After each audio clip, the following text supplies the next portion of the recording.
Kita mulai aja berarti lah. Mulai. Bismillahirrahmanirrahim. Assalamualaikum warahmatullahi wabarakatuh. Waalaikumsalam warahmatullah. Ya alhamdulillah. Allahumma sholli ala Muhammad wa ala ali Muhammad.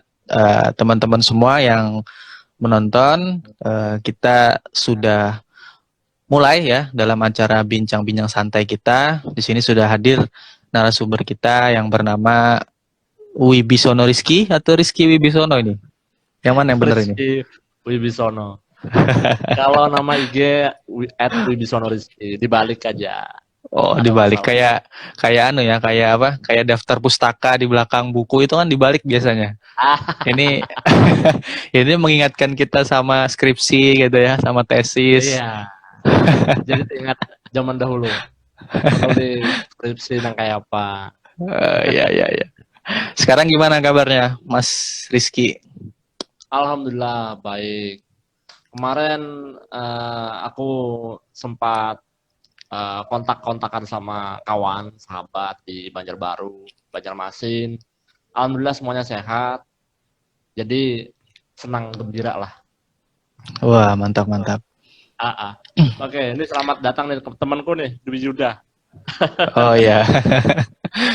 Ya, selamat datang Mas Dwi Yuda. Mas Iya. kah atau gimana ini, Mas? Oh, Ya, Mas dia. Ahli eh, baptis. Rizky ini dulunya adalah teman saya ya. Ah, Dulu berarti sekarang udah enggak gitu ya. sekarang Ya, teman sampai sekarang masih lah, sahabat. insya Allah. Ya, Kalau masih kategori sahabat. Fajri Romadhoni ini menurutku bukan teman ya, tapi sahabat ya udah ya. Oh, Masya Allah. Ya, dulu ketika di kampus gitu ya, kita angkatannya sama ya, kita ya, 2010, Ya, 2009. 2010, alhamdulillah. Ya, Aku 2010 peserta ya. masyarakat. Mhm. Ya, dulu Rizky Wibisono ini sempat jadi wakil ketua BEM ya, ketua BEM apa namanya? Kedokteran ya, Fakultas Ya, Kedokteran. lebih tepatnya di eh Pinang lah sama teman. Di Pinang dari orang kedokteran. Mau nggak jadi wakil oh, ketua BEM? Oke, aku lihat dulu ya visi misimu. Oke. oh, Oke, kayaknya kita masuk akal juga nih. Kita masuklah sama lah visi misinya. Ada irisan-irisan yang sama. Ya udah, kita berjuang. Alhamdulillah dipilih. ya. Oke, Mas Wibi, kita sesuai tema kita yang sudah kita sampaikan kepada teman-teman tentang pemuda dan produktivitas. Oh, Kira-kira Mas Wibi atau saya atau beberapa teman yang lagi nonton ini apakah masih muda kira-kira atau sudah mulai oke, menua gitu ini ya? selamat bergabung. Ini temen aku juga nih. Oh iya, Teman Masya satu, Allah. satu kelas. Oh iya. Oke, Masih muda selamat semua yang datang nih. bergabung. Ya, gimana Mas Wibi? Menurut Mas Wibi gimana? Definisi pemuda itu apakah tergolong dari usia atau pemikiran mungkin atau seperti apa? Semuanya Mas Doni. Kalau menurut aku pemuda itu kalau kita pakai definisi KBBI ya, Kamus Besar Bahasa Indonesia, itu individu yang bila dilihat tuh secara fisik ya, itu sedang mengalami perkembangan dan secara psikis sedang mengalami perkembangan emosional. Jadi pemuda itu kalau didefinisikan itu memang sumber daya manusia yang begitu luar biasa lah. Perkembangannya cukup matang dan banyak memang golongan-golongan senior itu membutuhkan tenaga dari pemuda tersebut yang energik. Jadi dapat dikatakan generasi pemuda ini suatu saat apabila kualitasnya bagus, energik, produktif, ya bakal lebih bagus daripada dibanding generasi-generasi sebelumnya. Tapi generasi pemuda yang bagus itu adalah ketika dia sudah beraksi ya, dia itu jangan menyepelekan senior-seniornya terdahulu. Karena senior-senior yang terdahulu itu memiliki andil yang cukup besar terhadap pendidikan si generasi muda ini. Begitu Mas Doni. Oh iya. Tapi ciri-ciri untuk orang itu disebut pemuda itu apa Mas Wibi? Kalau pemuda sih aturannya ya, kalau yang didefinisikan secara umum itu sekitar umur 20 tahun sampai 40 lah. Itu batasan usianya lah. Oh, berarti kita Walaupun masih termasuk pemuda ya? Ya, masih belum belum belum tua lah, belum. belum. Ya. Makanya Terus beruntung terus. lah. Kemudian Jadi dari sisi usia tadi ya, apa dari sisi yang lain mungkin ada? kalau dari sisi emosional pastilah kalau kita lihat itu ciri khasnya mahasiswa ya, mahasiswa. Ya. Ini ada Kak Uh, Agus Nabi. Kak Agus Apa datang. kabar Kak Agus? Assalamualaikum ya, Agus. Jadi di pemuda tersebut ada satu definisi yang lainnya ya, yang lebih menarik. Dia ini emosinya meledak-ledak, Mas Doni. Waduh, meledak-ledak itu gimana? Kayak kompor meledak gitu, itu bahaya Betul. biasanya kalau meledak-ledak itu. Iya. Aku sendiri itu merasakan sendiri, Mas Doni. Aku juga melihat Mas Doni pada waktu menjabat sebagai ketua organisasi. Aku juga merasakan Ketua apa? ada. Saya nggak ada. Jadi memang ada sisi emosionalnya meledak-ledak. Ada sisi-sisi mencari jati diri juga, Mas Doni. Dan ini menurut aku bagus karena pemuda ini secara otomatis ya dia itu mencari mencari hal yang apa yang tidak dia dapatkan sebelumnya. Contoh aku kasih tahu ya. Misalkan sebelum umur 20 tahun aku belum mendapatkan informasi tentang bersosialisasi dengan luas ya, secara luas. Ya paling kalau dikatakan punya teman paling beberapa aja lah, 2 kelompok, 3 kelompok gitu.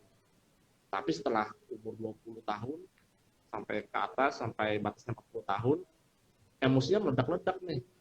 Emosinya pengen pengen pengen tahu ini dan itu. Makanya pada waktu aku yang waktu kuliah, aku banyakin aja organisasi karena aku merasa ada yang kurang, yaitu aku kurang teman. Jadi aku pengen masuk ke beberapa organisasi.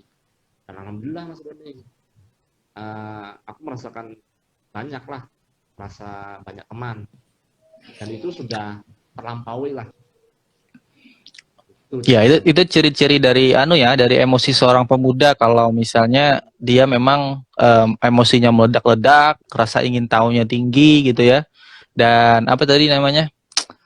Mencari jati diri. Maka Nah, salah satu tips mungkin dari Mas Wibi tadi, ikutilah banyak organisasi gitu ya. kalau itu menurut aku ya, Mas Doni ya. Ya, ya, ya. Ya, memang menurut sampean karena kita ngomongnya sama sampean aja narasumbernya. Ya. Terus sebagai seorang pemuda gitu kan, kita kan juga masih bisa dibilang pemuda gitu ya. Katanya juga apa kata Bapak Soekarno gitu ya, berikanlah aku 10 pemuda gitu ya Mas Ibi ya, maka akan ah kuguncangkan dunia gitu kalau nggak salah. Nah itu maksudnya kenapa itu kalau bisa seperti itu? Apakah eh, bagaimana gitu ya, bagaimana seorang pemuda itu bisa dikategorikan bisa mengguncang dunia ya kalau nggak salah, hmm. eh, ah pepatah kata-katanya. Maka dia harus seperti apa Mas Bibi? hmm. Yang perlu digarisbawahi adalah kita sebagai seorang muslim ya, kita harus memegang teguh ya apa yang diwasiatkan oleh Rasulullah Shallallahu Alaihi Wasallam. Allahumma sholli wa Ketika sallim Rasulullah alaih. itu beliau wafat, beliau berwasiat kepada kita berpegang teguhlah kepada Al-Quran dan As-Sunnah. Sebab kalau kita tidak berpegang Al-Quran dan Sunnah, kita akan bingung arah tujuan kita mau kemana. Nah, yang poin pertama itu adalah kita harus pegang dulu wasiat dari Rasulullah SAW. Memang Soekarno pernah mengucapkan bahwa berikan aku 10 pemuda, maka akan guncangkan dunia. Sebenarnya kalau aku telisik ya Mas Doni, beliau ini eh, memiliki sebuah karisma yang cukup luar biasa ya pada zamannya.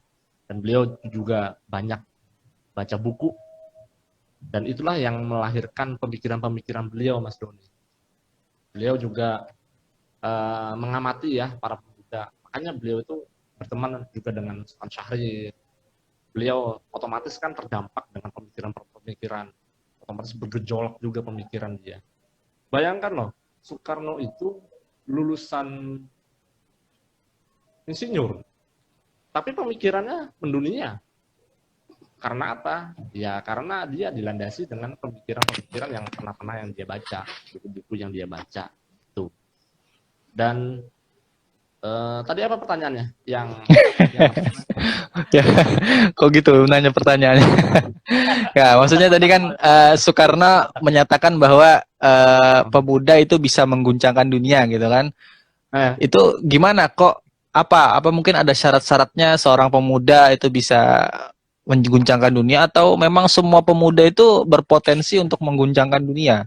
Gimana kalau misalnya pemuda-pemuda yang kayak sekarang gini Mas Yubi, yang apa galau gitu kan atau mungkin main sosmed TikTokan atau seperti apa? Itu apakah tergolong pemuda yang dimaksud sama Bapak Soekarno itu? Sebenarnya aku mau singgung sedikit soal TikTok ya. Sebenarnya apakah termasuk pemuda orang-orang yang main TikTok itu ya secara definisi ya mereka masuk. Cuma kalau menurut aku pribadi ya sangat apa ya, sangat sayang gitu. Coba aja dia itu memegang perkataan ulama-ulama besar, kemudian tokoh-tokoh besar seperti Soekarno, seperti Buya Hamka, seperti tokoh-tokoh besar lah. Pasti dia otomatis akan melahirkan dampak manfaat kepada masyarakat sekitar. Coba kalau TikTok ya paling ya cuma sekedar hiburan semata ya kan, dampaknya nggak begitu besar, dampak cuma senang-senang aja. Jadi kalau aku menginginkan mestinya ya jadi pemuda itu yang memberikan manfaat yang luar biasa. Contohnya nih, aku kasih contoh atasanku ini umurnya masih 36, Mas Doni. Tapi beliau itu punya pola pikir yang menurutku unik. Pertama, beliau suka bersepeda. Beliau mengajak semuanya itu sehat lah. Nah, itu kan membawa dampak yaitu mengajak orang supaya bergaya hidup sehat. Nah, yang kedua, dia ini penulis juga, Mas Doni. Nah, aku suka orang-orang kayak gini. Aku suka. Kenapa? Kayak Mas Wibi penulis juga ya, kalau nggak salah. Cuma kalau menurut aku sih belum bisa lah aku disebut penulis. Tapi aku masih belajar. Oh iya. Tawadu sekali teman kita satu ini, insya Allah. Soalnya kalau kategori dikatakan penulis ya, harus mencapai karyanya dia itu harus dibeli, kalau pakai standar aku 1.000 lah. Itu kalau dibeli 1.000 ya udahlah. Oke lah, itu bisa dikatakan sebagai seorang penulis. Itu indikator aku. Itu aja ya, sih. Tiap orang beda-beda mungkin lah. Kalau saya penulis ya karena dia menulis maka dia disebut penulis gitu. Oh gitu. Gak apa-apa. Ya kembali ke yang tadi Mas Wibi, kita kejauhan nih ngomongnya nih. Tadi bos Mas Wibi ya, atasan Mas Wibi ketika bersepeda ya umur 36 tahun tapi bisa membawa manfaat atau membawa pengaruh baik kepada teman-temannya yang masih muda dengan salah satu contoh sederhana dengan bersepeda tadi itu ya. Maka mungkin salah satu ciri pemuda yang istilahnya baik atau kita sebut saja pemuda yang produktif adalah pemuda yang memberikan dampak positif bagi kehidupan sekitar. Mungkin seperti itu ya Mas Wibi? Betul. Betul sekali Mas Doni. Ya, kira-kira ada lagi Mas Wibi, pemuda disebut pemuda yang produktif atau pemuda yang istilahnya termasuk dalam pemuda yang mengguncangkan dunia seperti yang dikatakan Bapak Soekarno. Selain contoh yang tadi. Selain contoh. Jadi ini pengertian produktif dulu deh kita. Iya, boleh. Pengertian produktif. Menurut aku pribadi ya Mas Doni ya, pengertian produktif itu kalau apa yang kita kerjakan itu karena Allah ya. Jadi fokusnya itu karena Allah. Karena apabila kita bekerja karena Allah, di mana kegiatan tersebut produktif, pasti orang-orang yang berkegiatan produktif tersebut itu pasti mengetahui bahwa apa yang aku kerjakan ini pasti mendapatkan rezeki. Pasti saja, karena itu sudah dijamin. Dan juga menimbulkan pahala. Di sini juga kita jelas ya bahwa Allah itu menyuruh kita sebenarnya untuk bekerja. Karena bekerja itu ya, secara produktif, kalau bekerja produktif dengan baik, itu kalau kita mengikuti aturan yang berlaku, yang diturunkan oleh Allah, maka manfaat yang kita dapatkan itu ada. Dan manfaat yang didapatkan oleh orang-orang di sekitar juga ada. Gitu. Nah, ini aku kutip ya.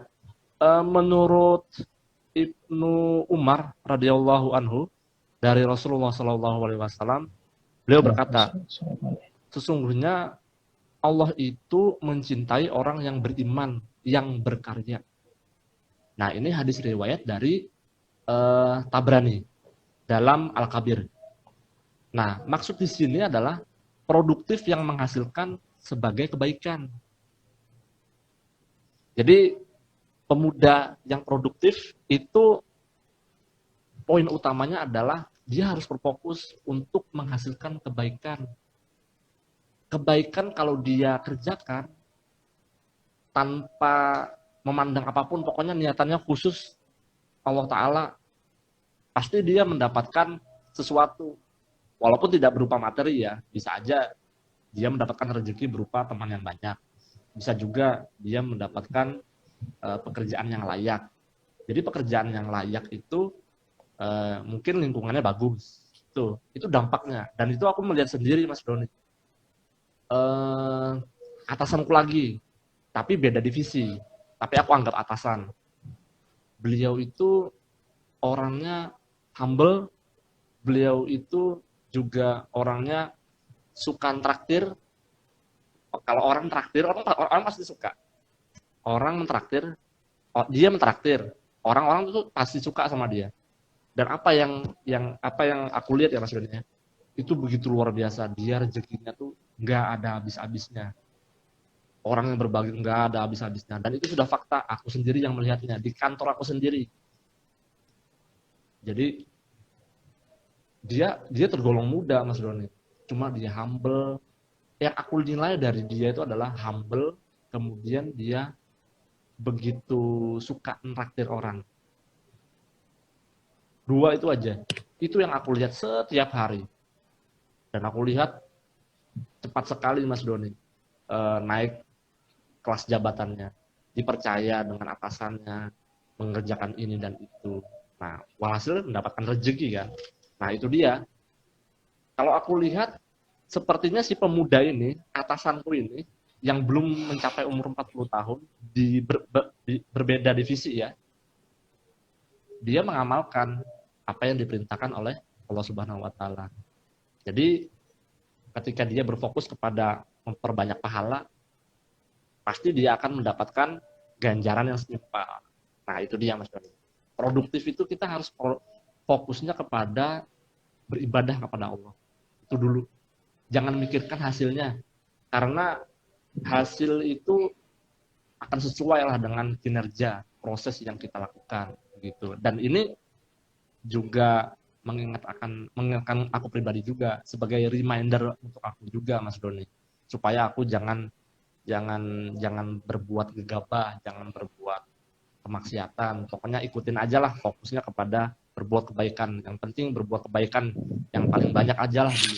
Urusan hasil itu serahkan kepada Allah aja. Karena kalau orang Jawa bilang Gusti Allah boten sare, gak akan lupa. Itu Mas Doni. Iya. Mungkin yang saya bisa ambil dari cerita Mas Wibi tadi, salah satu contoh dari produktif adalah fokus kepada hal-hal atau fokus kepada berbuat kebaikan, gitu Mas Wibi ya. Jadi fokus kepada berbuat kebaikan, bermanfaat untuk sesama, gitu ya, dan tidak usah memikirkan timbal baliknya terlebih dahulu. Insya Allah Allah akan memberikan timbal balik yang setimpal dan mungkin akan lebih banyak daripada yang kita pikirkan. Mungkin Betul. seperti itu. Nah, kalau misalnya di tengah kondisi yang pandemi seperti ini, Mas Wibi, gimana caranya kalau misalnya seorang pemuda itu ingin disebut sebagai pemuda yang produktif? Kan kita kan sering akhir-akhir ini kan memang karena tidak jarang keluar rumah gitu ya, kemudian lebih sering di dalam rumah, otomatis mungkin bagi sebagian orang, bagian pemuda, apalagi remaja-remaja, itu pasti 90% lah saya bisa pastikan itu sehari-harinya pasti HP terus yang dipegang. Entah mereka sosmed ya, apa Instagramer ya, kemudian nge-YouTube, nonton YouTube, apalagi sekarang ada aplikasi TikTok dan apalagi biasanya. Oh, yang paling banyak main game. Nah, Nah, kira-kira menurut Mas Wibi ini gimana? Pemuda-pemuda yang seperti ini, apakah dia kita ya, mungkin kita karena ini definisi kita berdua, apa kita golongkan sebagai pemuda yang produktif atau apa gitu ya yang harus diperbaiki? nah, kalau aku sih mengatakan mereka produktif, tapi produktif menggunakan TikTok. Oh gitu ya, ya ya ya. Walau bagaimanapun, ya kita ini adalah saudara ya. Orang-orang yang bermain TikTok, orang-orang yang bermain YouTube, orang-orang yang bermain Instagram, Bigo, itu adalah saudara kita. Cuma hanya kitanya saja lagi yang mesti bisa merecover diri kita sendiri supaya perlahan-lahan kita ajaklah mereka itu ke arah yang baik lah. Jangan sampai menyia-nyiakan waktu. Karena produktif itu ya sama aja dengan kita efektif lah menggunakan waktu sebaik mungkin. Karena setiap manusia memiliki waktu yang sama, yaitu 24 jam dalam sehari. Bayangkan kalau kita main TikTok, main YouTube, itu berjam-jam tapi tidak ada manfaat, ya sia-sia sebenarnya, sayang sekali gitu. Nah, kita yang sudah paham, ya kita harus berikanlah, kita ngajak, berikan informasi bahwa hal tersebut itu tolong dikurangi. Ya mereka ini ibarat kata kayak pecandu rokok juga, Mas Doni. Jadi agak sensitif. Jadi kita harus mengajaknya itu pelan-pelan. Jangan terlalu keras lah. Jangan terlalu keras gitu ya. Nah, aku juga mengevaluasi diri aku, Mas Doni. Dulu itu aku keras, Mas Doni, kalau ngajak orang. Pokoknya kamu harus ikut ini. Pokoknya aku berpendapat A ya A, B ya B. Ternyata setelah beberapa tahun kemudian menjalani, aku melihat keadaan di lapangan, ternyata memang nggak boleh, Mas Doni. Kita harus mendalami lah psikologi seseorang itu. Jadi selama yang waktu dulu yang aku alami, aku evaluasi, jangan sampai yang dahulu itu jangan sampai aku ulangin. Begitu, Mas Doni. Ya, itu kan mungkin untuk dari sisi kita gitu ya. Sisi kita ketika melihat teman-teman yang istilahnya tidak menggunakan waktu dengan efektif, itu kita menasehatinya dengan bijak. Bagaimana kalau misalnya teman-teman nih yang ada di sini yang nonton ini ya, nonton live Instagramnya atau nonton YouTube-nya nanti yang akan saya posting, mungkin ada dari Mas Wibi nasihat kepada teman-teman yang nonton ini dan dia itu ya sehari-harinya hampir 20 jam itu ya main game misalnya atau hampir 20 jam nonton YouTube, nonton artis, gosip misalnya. Nah, itu mungkin gimana Mas Bi untuk merubah kebiasaan itu apakah ada triknya ya supaya kita lebih produktif lah. Apakah mungkin nonton YouTube-nya diganti dengan nonton apa gitu ya? Oke. Mungkin solusi dari aku, kalian untuk pemuda-pemuda, pertama rubah dululah mindset bahwa apa yang kalian lakukan yang selama ini memang sia-sia, itu rubah dulu mindset kalian, karena pikiran itu adalah pengendali segala macam otot-otot kita. tangan kita, kaki kita. Pokoknya mindset dulu lah.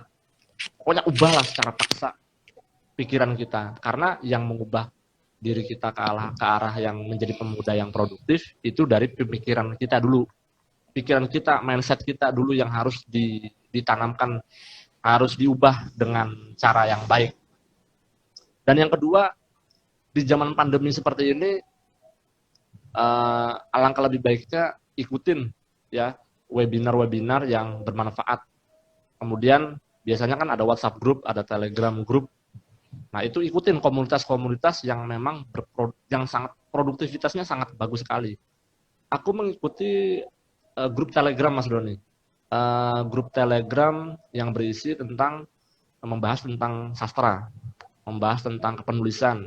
Aku juga gabung dengan komunitas-komunitas yang membahas tentang pergerakan ekonomi di Indonesia.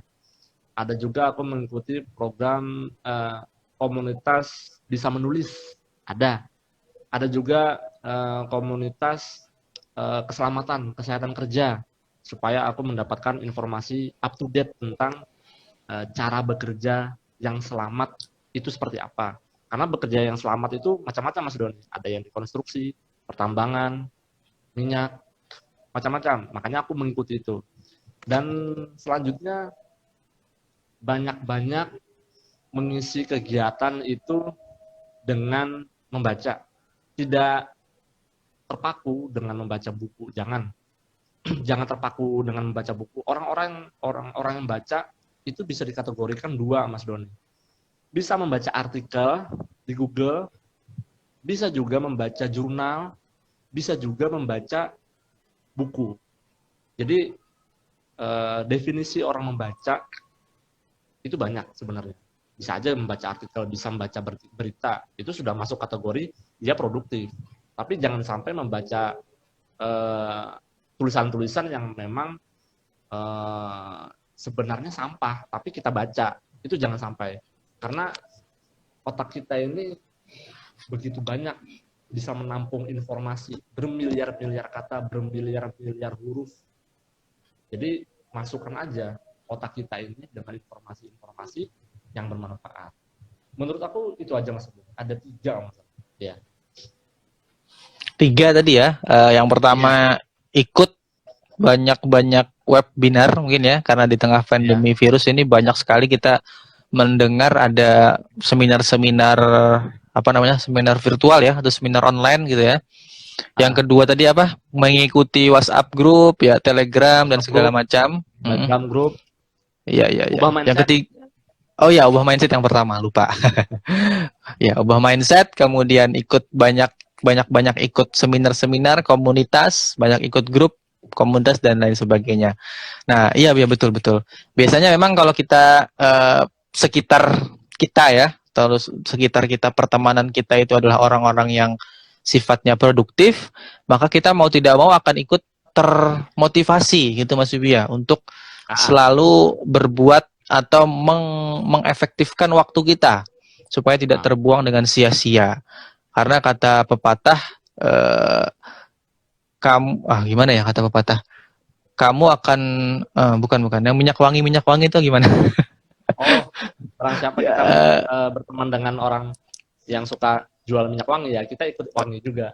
Iya, itu tuh ya. Kalau kita berteman dengan orang-orang yang pandai besi, bau-bau gimana gitu, ya kita juga ikut baunya itu. Bau besi gitu ya. Ya, tadi kita sudah membahas banyak ya, Mas Wibi, tentang pemuda, definisi pemuda, kemudian produktif, pemuda produktif itu seperti apa, kemudian bagaimana tips-tips gitu ya, bagaimana caranya di tengah pandemi ini yang kita meminimalisir keluar daripada rumah, itu tetap produktif juga. Tadi sudah disampaikan oleh Mas Wibi beberapa tips dan triknya. Mudah-mudahan bermanfaat bagi teman-teman semua yang ada di sini, yang sedang menonton live Instagram maupun YouTube-nya ini. Mungkin dari Mas Wibi ada kalimat penutup atau pesan-pesan akhir sebelum kita tutup. Sebelumnya aku mau menyampaikan ya Mas Doni, ada beberapa referensi kalau mau menjadi pemuda yang produktif. Pertama, banyak baca, apapun itu, artikel, Google, buku-buku, fiksi, non-fiksi, baca aja semuanya. Yang kedua itu sering-sering berkomunikasi, tulis aja di WhatsApp, berkomunikasi via online, offline. Cuma kita harus mematuhi ya protokol kesehatan. Kemudian kita harus mematuhi deadline yang kita tulis pada malam ini. Apa yang mau kita tulis pada hari ini, besok harus dikerjakan. Nah, itu benar-benar produktif dah kalau gitu. Soalnya kita tertulis lah apa yang kita ingin kerjakan. Kemudian pesan aku, jangan meremehkan diri sendiri. Karena kalau kita meremehkan diri sendiri, kita sama saja mematikan monster yang ada di dalam diri kita. Karena sebenarnya kita ini luar biasa, Mas Doni. Nah, kemudian di masa pandemi ini, olahragalah yang cukup. Olahraga, push up, lari, sepedaan. Zaman sekarang sepedaan. Tolong tapi sepedaan tuh harus ngikutin juga ya aturan lalu lintas ya. Kalau merah ya berhenti. Kalau hijau ya jalan. Banyak yang melanggar kayaknya ya Mas Yubi ya kalau sepedaan ini. Kemudian jalankan ya hobi kalian apapun itu, mengedit video, kemudian jadikan tayangan video di YouTube, channel YouTube kalian, bisa dilakukan seperti itu. Barang siapa yang mau menulis yang hal-hal yang produktif, apapun itu. Jadi kalau orang-orang menulis itu sebenarnya orang-orangnya kreatif ya. Apalagi aku sangat sangat suka ya dengan penulis-penulis fiksi, begitu begitu begitu mencerahkan pemikiran lah. Aku suka Terelie, aku juga suka dengan Andrea Hirata, penulis-penulis fiksi tersebut. Nah, itu bisa ditiru sebagai contoh role model kalian sebagai penulis fiksi. Kalau bagi kalian yang suka menulis fiksi. Kemudian di masa pandemi ini juga aku menyampaikan saran bahwa istirahat yang cukup. Sebab kalau kita istirahat yang cukup, itu akan menambah kebahagiaan di dalam diri kita. Kemudian lagi ya, sering mencatat apapun yang ada dalam pikiran kita. Karena sewaktu-waktu apa yang kita catat itu bisa membuahkan sebuah ide yang begitu luar biasa. Apalagi kalau dipromosikan. Nah, itu luar biasa sekali, Mas Don. Kemudian yang pertama tadi yang aku sampaikan, berlomba-lomba dalam kebaikan. Jangan melihat hasilnya dulu, yang penting prosesnya dulu. Kemudian ini ada kaitannya juga, menolong orang lain apapun itu. Kalau ada teman yang bertanya, jawab. Kalau nggak tahu, cari di Google. Kalau nggak tahu, cari aja teman yang mungkin tahu jawabannya. Nah, itu dalam konteks menolong orang lain. Ada juga pesan aku kepada teman-teman untuk lebih produktif, bisa menghafal ilmu pelajaran, apapun itu, biologi, fisika, macam-macam. Kemudian yang terakhir, memanfaatkan rezeki yang kita punya ya. Dan kita harus memakai usia kita sebaik mungkin, karena kita tidak tahu usia kita tuh sampai berapa. Allahu alam. Mungkin itu yang aku sampaikan, Mas Doni. Oke. Ya, terima kasih banyak Mas Rizky Wibisono ya. Mas Rizky Wibisono ini lulusan UNLAM S1 Kesehatan Masyarakat ya, kemudian S2 di UNER ya Mas Rizky ya. Jurusan masuk Amrullah Nugraha. Oh ya. Jurusan K3 ya Mas Rizky, K3 ya kalau nggak salah. Ya, jurusan K3. Dan sekarang Mas Rizky di perusahaan apa Mas Rizky? Saya lupa. Pelindo. Ya, di perusahaan Pelindo dan tinggalnya di Surabaya sekarang ya. Nah, itu tadi beberapa tips-tips dari Mas Rizky terkait dengan pemuda, bagaimana kita menjadi seorang pemuda yang produktif. Mudah-mudahan bermanfaat bagi teman-teman yang sedang menonton dan yang di sekitarnya. Satu pertanyaan Mas Rizky, ini pertanyaan cepat ya, kayak di TV-TV atau di artis-artis itu. Dijawabnya harus dengan cepat, nggak boleh mikir. Jadi bikin deg-degan aja nih. Ini videonya perlu di save Mas Doni. Iya, memang nanti saya save. Iya, nanti saya posting di YouTube. Siap, Siap Mas nanti. Wibi ya. Pertanyaannya, Siap. jika punya uang, ya, jika punya uang, memilih membeli buku apa membeli laptop? Laptop. Karena aku sangat perlu. Gitu ya.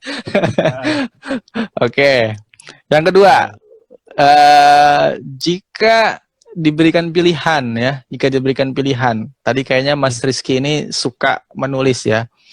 Bagaimana kalau diberikan pilihan menjadi seorang penulis tapi miskin atau menjadi seorang pengusaha tapi kaya? pengusaha tapi kaya. Kenapa? Kenapa? Kan tadi mau jadi Karena, penulis katanya. nah, karena kalau jadi pengusaha, kita memiliki banyak waktu.